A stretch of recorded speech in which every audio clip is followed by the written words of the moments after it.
부동산의 가격이 많이 올랐을 때는 부동산을 갖고 있지 못하는 분들, 그리고 주택이 없으신 분들이 고통을 받았습니다.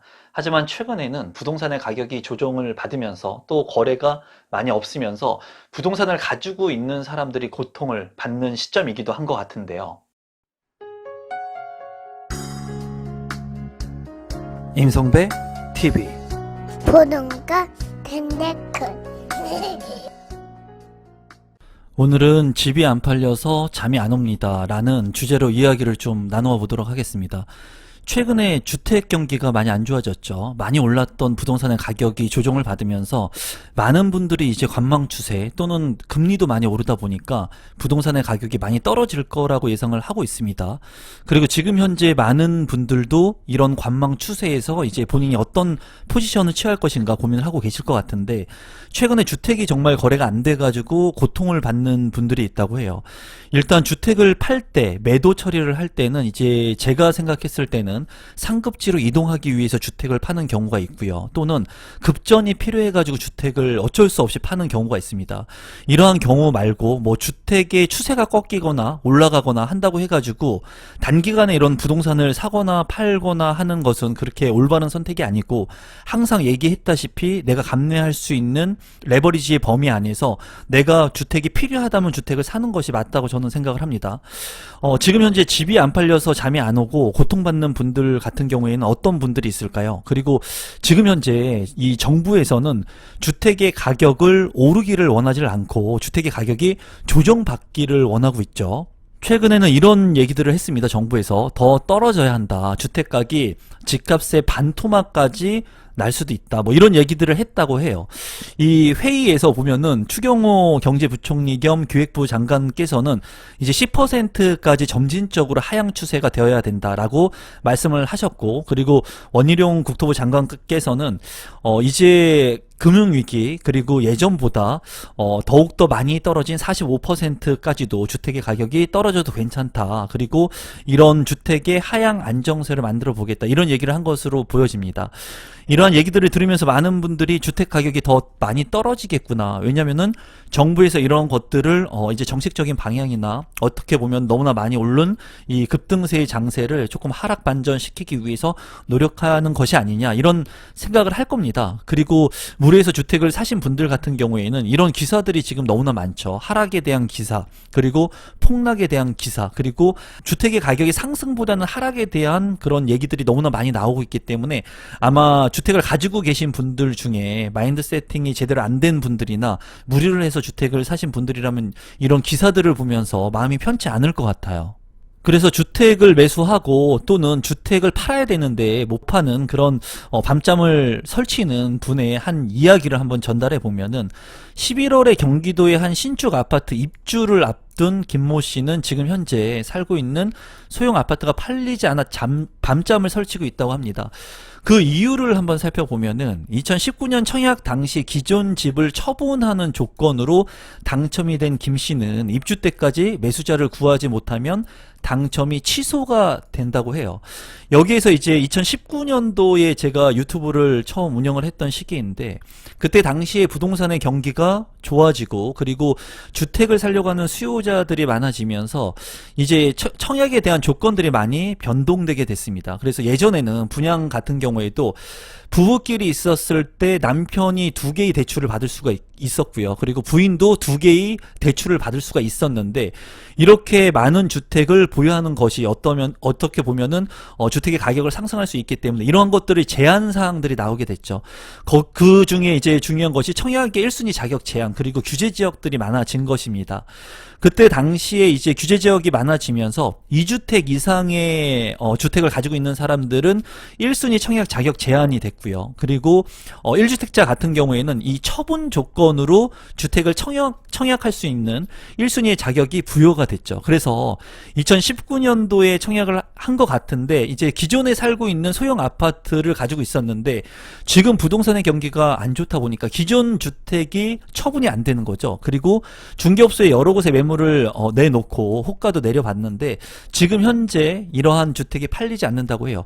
이러한 분들 같은 경우에는 제가 봤을 때는 투기를 하신 분들이 아니죠. 왜냐하면 기존 주택의 수를 2개, 3개, 4개, 10개, 뭐 20개 늘려가지고 자산을 늘리려고 하신 분들이 아니에요. 이분 같은 경우에는 제가 유추해 보건데, 이런 분들 같은 경우에는 소형의 아파트를 가지고 있었는데 조금 더 넓은 주택으로, 아니면은 가지고 있는 주택을 처분하고 다른 신축의 아파트로 이전하려고 하는 수요인데, 이런 분들의 주택이 지금 팔리지 않아 가지고 고통을 받고 있다는 것은 제가 봤을 때는 투기를 하려고 하신 분들이 아니기 때문에, 이런 분들의 거래 활성화를 통해 가지고 기존 주택을 처분할 수 있는 방안들이 나와야 된다고 저는 생각을 하고요. 이분 같은 경우에는 어떻게 보면 공매를 뭐 활용해서 처분을 한다거나 여러 가지 방법들을 동원해 가지고 기존의 주택들을 이제 처분하고 이 당첨 취소까지 가는 그런 상황이 이루어지면 안 되겠죠. 그래서 앞으로 이러한 것에 대한 그 조건 변경 또는 어떻게 보면 정책적인 완화책들이 나올 것으로 이제 예상을 하고 있습니다. 제 개인적으로는 이러한 상황들에 처한 분들도 아마 지금 덜어 있을 것으로 보여져요. 그래서 7월 아파트의 미입주 원인을 살펴보게 된다면 분양권 매도가 지연된 사례, 그리고 세입자 미확보, 지금 현재 역전세가 나는 곳들도 있거든요. 그런 부분들, 그리고 잔금 대출의 미확보, 대출 같은 경우에도 지금 앞서 2019년도와 틀리게 DSR이라든가 규제 사항들이 많아지면서, 그리고 투기 지역으로 묶인 지역들이 많아지면서 이런 대출의 한도라든가 이런 부분들이 축소되거나 그리고 잘 진행이 안 되는 그런 부분들도 있죠. 그리고 40%가 기존 주택의 매각 지연이라고 하는데, 제가 앞서 말씀드린 것처럼 이런 기존 주택의 매각 지연, 그러니까 1주택자 분이 처분 조건으로 아파트 청약에 당첨되신 분들 같은 경우에는 이 부동산의 가격이 폭등을 하고 투기 수요자들이 많았을 때 생겼던 이러한 정책들 같은 경우에는 좀 수정이 필요한 부분들이 지금 현재 많습니다. 15억 초과 대출에 대한 그런 부분들이라든가 이런 것들이 이제 앞으로 추석이 지났기 때문에 이제 완화책들이 나올 것으로 보여지는데, 이러한 서민들이 빠르게 고통받지 않는 이런 정책들 먼저 빨리 나와야 되지 않을까 개인적으로는 생각을 해봅니다. 서울 아파트 매매 거래량 역시 8월하고 9월 12일 현재 집계 수준을 보게 된다면 많이 떨어졌어요. 그리고 거래가 될 수 없는 지금 상황이 만들어졌죠. 누군가는 거래 활성화를 해야 된다는 것을 굉장히 부정적으로 생각하시는 분들이 있거든요. 이 거래 활성화가 되지 않으면은 무주택자 분들도 주택 마련을 하지 못합니다. 쉽지가 않다라는 거죠. 왜냐하면 무주택자부터 생애 최초 주택이라든가 아니면 대출의 완화라든가 주택의 가격이 좀 일부 조정을 받으면서 내가 살 수 있는 주택을 살 수 있는 기반 시장 상황들을 마련해 줘야 되는데, 그런 상황들이 안 되게 된다면 여전히 무주택자 또는 렌트를 하면서 전세나 월세를 사면서 많은 주거비 부담을 느끼시는 분들이 더 늘어날 수 있다라는 거예요. 이렇게 됐을 때는 이 생활의 경제 상황 자체가 안정적이지 못할 수가 있겠죠. 이런 부분들은 개선이 돼야 된다고 보여지네요. 주간 아파트 매매 가격 동향도 모두 다 하락세로 전환된 것을 볼 수가 있습니다. 그래서 여기에서 이제 제가 중요하게 봤던 것은 서울의 전국적으로 하락 추세보다도 서울의 하락 추세가 이제 서초구나 용산 같은 경우에도 반전됐다라는 것이 중요했고, 지금 현재는 0.15%, 뭐 1%가 채 넘지 않습니다. 그렇게 하락 추세 이 그래프만 보면은 많이 떨어진 것으로 보여지지만은 많이 올랐던 가격 대비 해가지고는 아직까지 이 하락 추세가 아주 크다고 보여지진 않아요. 일부 국시적인 지역이나 아니면은 그 특수 거래에 따른 하락에 대한 폭들이 많은 지역들이 있기는 있지만은 아직까지는 그래도 이 하락 추세를 조금 더 봐야 되지 않을까 제 개인적으로는 생각을 하고요. 그렇다고 해가지고 지금 부동산의 가격은 전반적인 하락 추세로 전환이 되었습니다. 그리고 전반적인 이 하락 추세가 얼마나 갈지는 많은 사람들이 뭐 3년, 뭐 2년, 뭐 금리가 정체가 되고 이제 하락 추세로 반전될 때까지는 이 부동산의 가격이 조정될 것이다 라고 생각을 하시는 분들이 많은 것 같은데, 저는 부동산의 완화책들이 굉장히 큰 역할을 할 것으로 개인적으로는 생각을 하고요. 앞서 살펴본 장관들이 이제 부동산의 가격이 떨어진다는 메시지를 주고 있기 때문에 아주 많은 사람들이 반등을 시킬 수 있는, 가격을 반등을 시킬 수 있을 만한 강한 그런 완화책들이 바로 나오진 않을 거라고 보여지고요. 거래 활성화가 될 수 있는 그런 정책들 중에 앞서 살펴본 것처럼 이제 투기가 아닌 1주택자가 이제 이주하려고 하는 수요자들, 그리고 주택이라고 하는 것이 내가 소형 주택에 살다가 뭐 방 2개짜리 살다가 3개짜리로 이전할 수 있겠죠. 아이가 크거나 아니면은 생활에 대한 그런 스펙트럼이 넓어지면서 다른 상급지나 다른 지역으로 이동할 수 있는데, 그런 이동의 제한까지도 이렇게 묶어 놓으면서까지 서민들이 거래를 하지 못하거나 아니면 이주 수요까지 막으면서 활성화 정책이 아닌 거래의 억제 정책이 계속 유지가 되게 된다면, 이 고통을 받는 사람들은 이 서민층들이 더 많아질 거라고 개인적으로는 생각이 듭니다. 지금 현재 서울 아파트의 금액대별 거래 비중을 보게 된다면 이제 9월 12일까지 신고된 거래 기준이기 때문에 최근의 자료라고 보시면 되겠는데, 국토부 자료를 통계해가지고 보게 되면은 6억 원 이하의 주택이 이제 40.3%, 이 3.5% 이상 더 늘었다고 합니다. 그러니까 서울에 6억 이하의 아파트도 많지 않지만은 어쨌거나 6억보다 싼 그런 아파트의 가격 거래가 계속해서 늘고 있어요.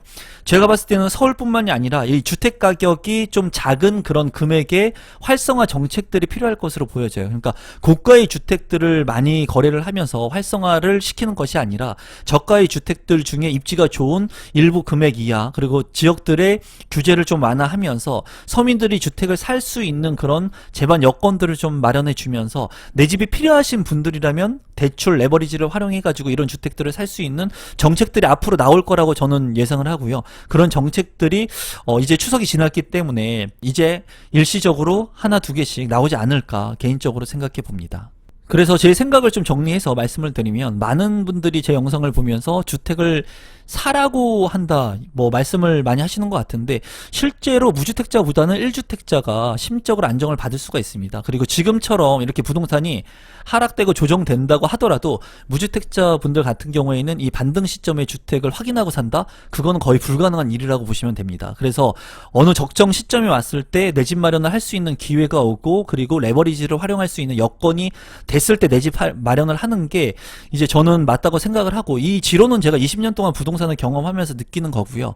상승장과 하락장 늘 있는 거죠. 상승장과 하락장 늘 있습니다. 여기에서 무주택자는 여전히 무주택자가 되고 전세 월세를 살면서 이제 자산이라고 하는 것을 이해하지 못하고 내 것으로 만들지 못하지만, 무주택자에서 탈피하신 분들 같은 경우에는 1주택자가 될 수 있고, 1주택자 같은 경우에는 자산을 늘릴 수가 있습니다. 그래서 앞으로의 그 정책들 같은 경우에는 거래 활성화 대책이 나올 건데, 제가 봤을 때 뭐 15억 초과 대출에 대한 부분들이 많이 나오죠. 그리고 그런 부분들이 필요하긴 합니다. 하지만은 제가 봤을 때는 앞서 살펴본 것처럼 6억 이하의 그 아파트들도 많지는 않지만은, 이런 가격의 조정이 이루어지게 된다면 이렇게 저가의 주택들부터 거래 활성화를 할 수 있는 그런 부분들을 마련해서 저가의 주택들을 통해 가지고 무주택자분들이 이제 1주택자를 될 수 있는 그런 기회들을 마련해 줘야 된다고 생각을 하고, 그 기회를 마련해 주고 레버리지에 대한 여건을 마련해 줬을 때 그 선택은 본인들이 하면 되겠죠. 그런 여건들이 됐는데도 내 집 마련을 하실 분들, 그리고 내 집이 필요하신 분들은 아마 선택을 할 거고, 주택 가격이 떨어지고 그런 레버리지의 여건이 마련된다 하더라도 내 집 마련을 못 하시는 분들은 여전히 무주택자, 월세, 전세를 살면서 아마 반토막 나고 하염없이 떨어지기를 아마 기다릴 것 같습니다. 그래서 제가 봤을 때 지금 현재 시급한 것은, 주택의 가격이 조정을 받고 뭐 50% 떨어진다, 뭐 그렇게 믿는 분들도 있겠지만은, 정부의 말대로 해가지고 모두가 부자가 될 수 있었으면은 지금 모든 사람들이 다 부자가 됐겠죠. 뉴스를 보고 그리고 신문 기사를 보고 이런 것들을 통해 가지고 아마 부자가 되신 분들은 없다고 저는 생각을 합니다. 물론 참고를 할 수는 있지만은 이런 정책들을 보면서 다른 사람들보다 한 박자 빠르게 움직일 수 있는 사람들, 그리고 다른 사람들하고 다른 생각들을 하는 사람들이 부자가 되거나 아니면은 무주택에서 어렵게 1주택자가 될 수 있을 겁니다. 앞으로 부동산의 시장이 지금 뭐 하반기까지는 아무래도 이런 추세가 계속 유지될 것으로 보여지는데, 정부 정책들이 어떤 정책들이 나올지 앞으로 살펴보면서 여러분들만의 그냥 각자 도생하면 되겠죠. 각자 도생. 그리고 지금 보니까는 무주택자 분들이 굉장히 주택 가격이 더 떨어지기를 굉장히 많이 원하고 있는 것 같은데, 그 얼마나 더 떨어지면은 주택을 살 수 있을지 제가 댓글들을 보니까 뭐 강남에 있는 아파트가 1억 1억, 2억 되면은 사겠다, 3억 되면 사겠다, 그런 얘기들을 많이 하시더라고요. 그런 일은 제가 봤을 때 일어나지 않을 거라고 생각을 합니다. 그렇게 많이 떨어지게 된다면 다주택자분들이 아마 그런 주택을 더 먼저 사겠죠.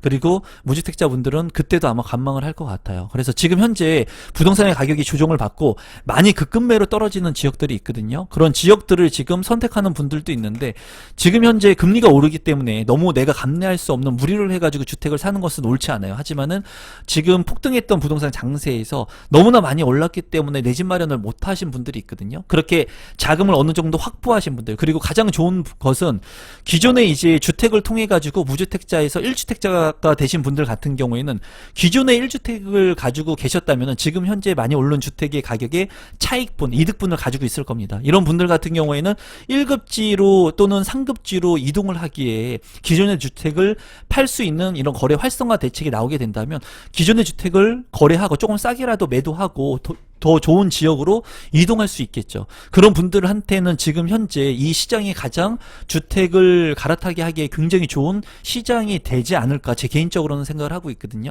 그러니까 무주택자 분들은 주택의 가격이 더 떨어지기만을 하염없이 기다리는 분들이 많을 건데, 지금 현재 1주택을 보유하고 계신 분들이라면 거래 활성화 대책이 나오면서 실거주로 상급지로 이동할 수 있는 최고의 타이밍이 어쩌면 올 수도 있다고 저는 개인적으로 생각을 합니다. 그러니까 1주택자 분들, 그리고 제 영상을 보시면서 2019년도부터 청약에 당첨되시고 그리고 어느 정도의 마진을 남기신 분들이라면 지금부터 부동산의 시장을 잘 보면서 관망 플러스 내가 행동할 수 있는 시기가 언제가 될 것인지, 나의 자금과 레버리지를 활용해서 이제 어떤 시점에 상급지로 이동하거나 그리고 기존 주택을 처분하면서 이동할 수 있을지 한번 생각해 보시면 좋을 것 같습니다. 오늘도 마지막까지 제 영상 시청해 주셔서 진심으로 감사합니다. 고맙습니다.